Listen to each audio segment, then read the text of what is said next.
Արդեն 6-րդ օրն է Իրան-Իսրայել օդային պատերազմը ընթանում։ Պետք է պատրաստվել այդ պատերազմի ազդեցությանը արդեն։ Գիտեք, դեռևս պարզ չի թե այս պատերազմի հետևանքները եւ արդյունքները ինչպիսին կլինեն։ Երբ որ պարզ կլինի, որ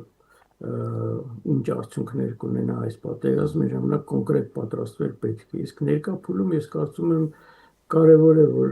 մոնիտորինգը այս իրադրության լինի հնարավորինս բազմաբնույթ եւ հետևանքները ուսումնասիրվեն, հնարավոր հետևանքները։ Դա շատ կարևոր է եւ շատ կարևոր է, որ մենք մեր դաշնակիցների հետ, տարածաշրջանի երկրների հետ իրադրությունը անընդհատ քննարկումների կիզակետում պահենք եւ պատրաստ լինենք, այսպես ընդհանուր առմամբ պատրաստ լինենք բոլոր տեսակի զարգացումների։ Այսինքն երբ հանկարծ հակամարտությունը դառնում է տևական, ասենք այնպիսին, ինչպիսին Ռուսաստան, Ուկրաինա առանցքում է։ Չեմ կարծում, որ այդպիսի բնույթ կունենա այս հակամարտությունը, այդքան երկար չի տևի։ Ասելով հետևանքները, ես հետևյալ հետևանքների նկատի ունեմ։ Չի բացառվում, որ այս իշխանությունը Իրանում պահպանվի, բայց նաև չի բացառվում, որ իշխանությունը չկարողանա կառավարելիության շրջանակներում պահի երկիրը եւ Իրանում սկսի այնպիսի շրջան, երբ իշխանությունը կառավարելիությունը կկորցնի երկրի վրա եւ այս արդեն այնպիսի իրադրություն է, որ պետք է դրան փորձել սպես ընդհանուր պատրաստ լինել, բայց պետք է հասկանալ, թե այդ իրադրությունը իրական կարող է լինել, թե չէ։ Շատերը կարծում են, որ ձեր նշածը կախված է հենց Վաշինգտոնի ուղիղ միջամտությունից։ Կգնա այդ քայլին Միացյալ Նահանգները։ Ես համաձայն եմ, որ կախված կլինի Ամերիկայի Միացյալ Նահանգների ուղիղ քայլից։ Ես կարծում եմ, որ դեռևս վերջնական որոշում չի ընդունվել Վաշինգտոնում։ Երեք տեղի ունեցավ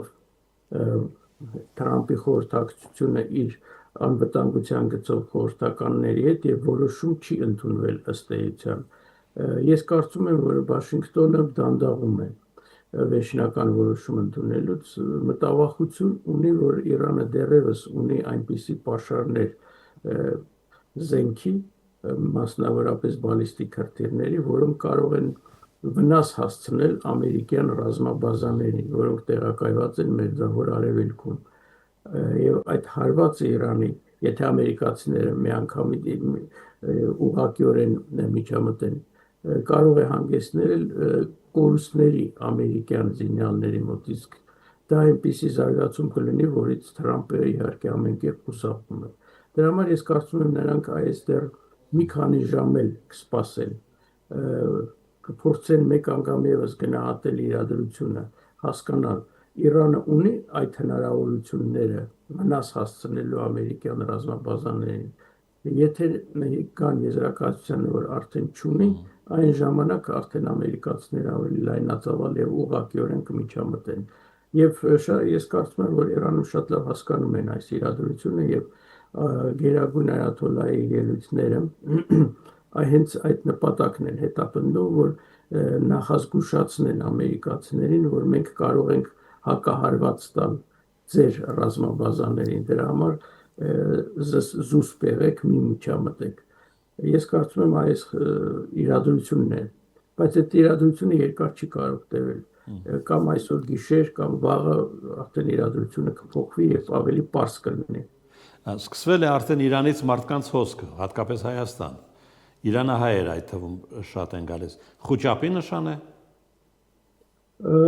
Մի կողմից իհարկե խուճապը անխուսափելի պետք է լինի,